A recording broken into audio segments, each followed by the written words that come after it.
Bismillahirrahmanirrahim. Assalamualaikum warahmatullahi wabarakatuh. Salam hormat sahabat pendidik dimanapun berada. Semoga sehat selalu. Pada kesempatan kali ini kita akan membahas suatu topik yang menarik untuk kita diskusikan bersama mengenai model pembelajaran inovatif, khususnya pada pembelajaran bahasa Indonesia maupun juga pada pelajaran yang lainnya. Kali ini kita akan membahas sebuah video yang menarik, video yang penuh inspirasi dari Bapak Dr. Muhammad Rohmati M.Hum yang berhubungan dengan kegiatan literasi dengan model pembelajaran inovatif. Dari kegiatan berliterasi kita tahu ada kegiatan membaca dan menulis ataupun menulis untuk dibaca. Ini banyak sekali hal yang bisa kita kaitkan dengan konteks model pembelajaran inovatif. Dengan membaca kita akan memperoleh ilmu yang bisa kita pahami. Dari ilmu itu nanti bisa kita terapkan, kita amalkan, sehingga nanti dalam pembelajaran khususnya pada model pembelajaran inovatif ini siswa akan mendapatkan pembelajaran yang inovatif, yang kreatif, yang menarik, menyenangkan, menggembirakan, tentu juga bermakna bagi siswa maupun mahasiswa sesuai dengan kebutuhannya. Baik, berikut mari kita simak bersama video yang disampaikan oleh Bapak Dr. Muhammad Rohmati M.Hum berikut ini. Assalamualaikum warahmatullahi wabarakatuh. Semoga teman-temanku yang hebat dan luar biasa, komunitas Ratu Lisa di seluruh Indonesia, para mahasiswaku baik S1, S2, S3, kolega-kolega dan juga pegiat-pegiat literasi Artus Ratu Lisa di seluruh Indonesia maupun pegiat-pegiat literasi di berbagai komunitas yang ada di seluruh Indonesia. Hari ini adalah hari kebahagiaan kita bersama, tanggal 17 Mei 2024 itu menjadi salah satu hari yang bersejarah dalam kegiatan literasi ataupun gerakan literasi nasional. 17 Mei setiap tahunnya diperingati sebagai Hari Buku Nasional. Maka ketika kita bicara Hari Buku Nasional, tentu itu adalah upaya kita untuk terus berliterasi dengan Ratu Lisa, rajin menulis dan membaca. Maka kita harus melakukan upaya-upaya praktis bagaimana mengimplementasikan 3M, yakni membaca, memahami, lalu mengimplementasikan. Nah, ini kenapa saya bawa pada pengantar diskusi kita hari ini untuk mahasiswaku S3 pembelajaran inovatif ataupun juga untuk mahasiswaku yang S2 dan S1 ketika ingin menjadi guru dan dosen abad 21, tentu harus bisa menjadi salah satu bagian sebagai sosok guru dosen abad 21 harus memiliki pengetahuan yang luas, dan pengetahuan ini tentu tidak lepas dari proses berliterasi dengan Ratu Lisa, rajin menulis dan membaca. Nah, jadi kalau kita lihat dalam beberapa komponen, membaca ini banyak hal yang bisa diperoleh. Dengan membaca kita akan mampu menyerap berbagai unsur, menyerap berbagai pengetahuan, menyerap berbagai pengalaman yang ditulis oleh penulisnya. Pengalaman-pengalaman yang tentu itu akan menjadi dampak yang sangat positif. Nah, disinilah kekuatan kita sebagai sosok individu yang nantinya menjadi guru dan dosen inovatif abad 21 harus mampu menjadi teladan. Bagaimana melaksanakan 3M, membaca, memahami, mengimplementasikan ataupun mengamalkannya, ini menjadi titik temu. Nah, upaya pembelajaran inovatif, model-model pembelajaran inovatif juga harus kita lakukan dalam berbagai sudut pandang. Nah, oleh karena itu ketika kita melihat aspek-aspek yang ada dalam buku sebagai media pembelajaran, buku sebagai ruang kesemestaan Ratu Lisa, rajin menulis dan membaca, ini menjadi salah satu titik temu, titik simpul bahwa model pembelajaran, inovasi pembelajaran, kreativitas pembelajaran itu orientasinya adalah untuk mengantarkan anak didik kita memiliki pengetahuan, menambah wawasan, memiliki pengalaman, memiliki kreativitas, memiliki inovasi. Nah, jadi ketika teman-temanku yang hebat dan luar biasa ingin menjadi sosok guru, dosen abad 21 yang kreatif, inovatif, produktif, inspiratif bagi multi generasi NKRI, ya tentu harus melakukan upaya gelar gerakan literasi Arfus Ratulisa dalam segala dimensi dengan upaya, dengan cara yang tidak bisa dilepaskan dari berbagai aspek. Aspek apa? Satu, aspek proses yang dijalani untuk memperoleh pengetahuan. Yang kedua, aspek pengalaman untuk belajar. Yang ketiga, aspek praktik untuk bisa mengimplementasikan atau mengetahui bagaimana teori itu ketika di lapangan, teori itu ketika dipraktekkan. Yang keempat, bagaimana evaluasi itu diperoleh.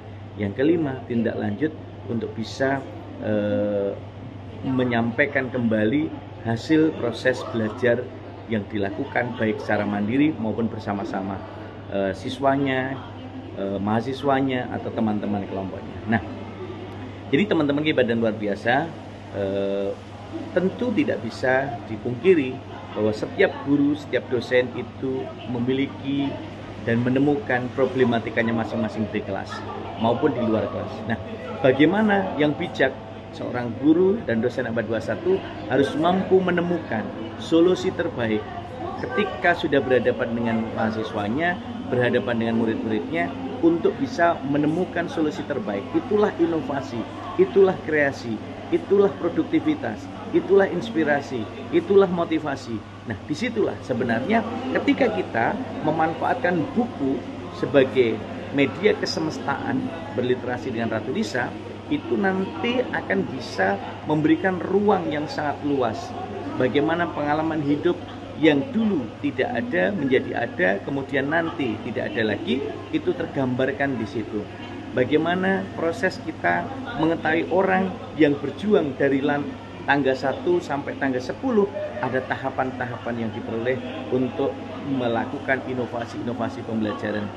Bagaimana kita bisa mengkaji berbagai penelitian yang dilakukan, baik itu penelitian kualitatif, penelitian kuantitatif, baik itu yang dilakukan secara kolaboratif, mix antara penelitian kualitatif dan penelitian kuantitatif, semua akan memberikan warna.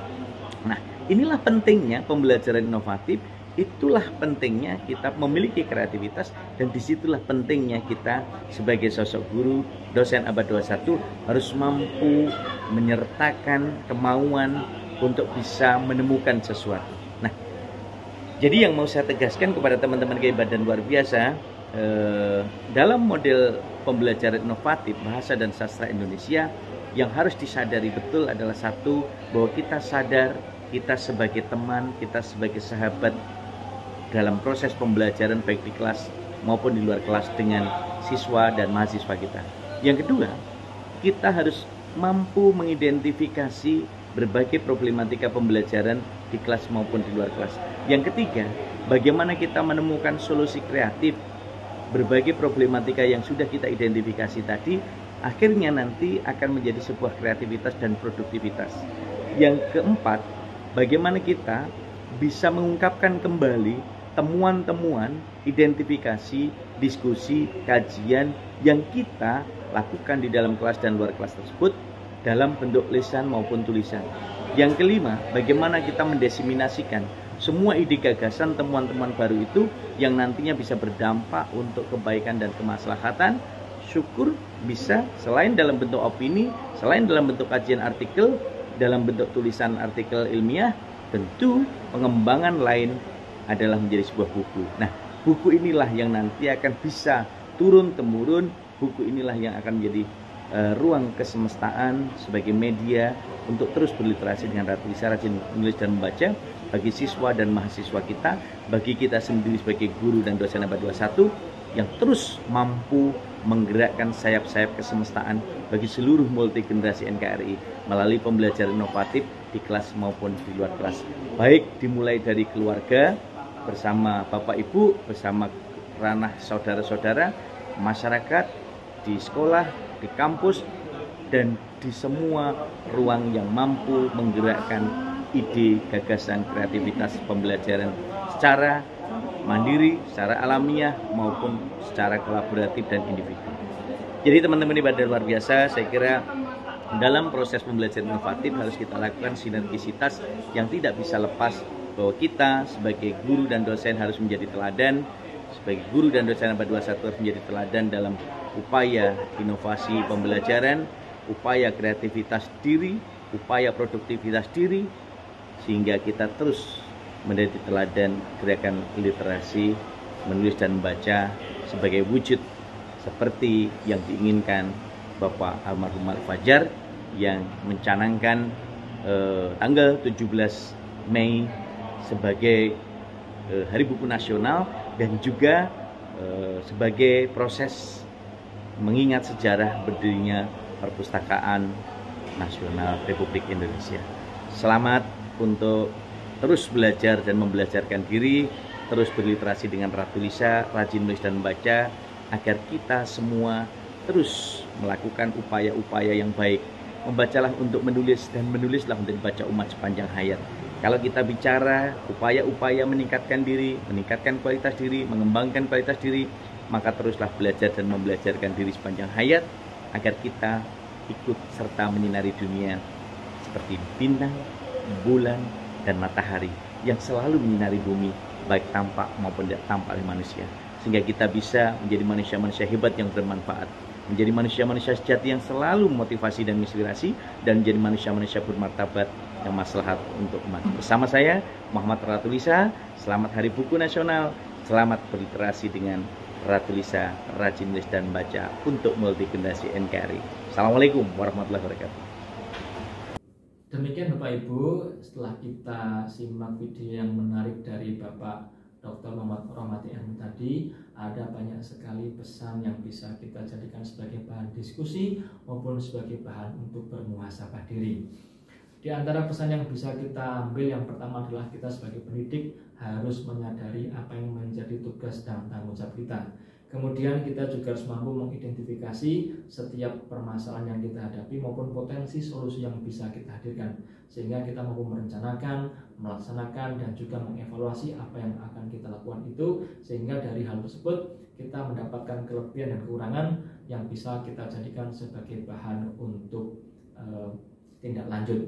Kemudian kita juga bisa untuk menyajikan kembali solusi yang kita hadirkan dalam bentuk yang berbeda, misalnya dalam bentuk tulisan maupun tulisan yang bisa kita diseminasikan, baik itu di media daring maupun di artikel ilmiah maupun di dalam bentuk buku, sehingga ikhtiar yang kita lakukan itu bisa menghasilkan sebuah model pembelajaran yang tentunya inovatif. Apa itu inovatif? Sebuah jalan terbaik menghadirkan pembelajaran yang tentunya penuh kreasi, menghasilkan pembelajaran yang menarik, yang menyenangkan, dan tentunya bermakna bagi para siswa dan para mahasiswa. Demikian Bapak Ibu, semoga dari video sederhana ini bisa memantik kita untuk terus melakukan perbaikan dan melakukan inovasi, sehingga kita senantiasa menjadi para pendidik yang teladan, yang membangun peradaban untuk kemajuan.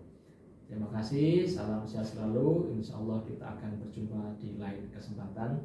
Terima kasih. Assalamualaikum warahmatullahi wabarakatuh.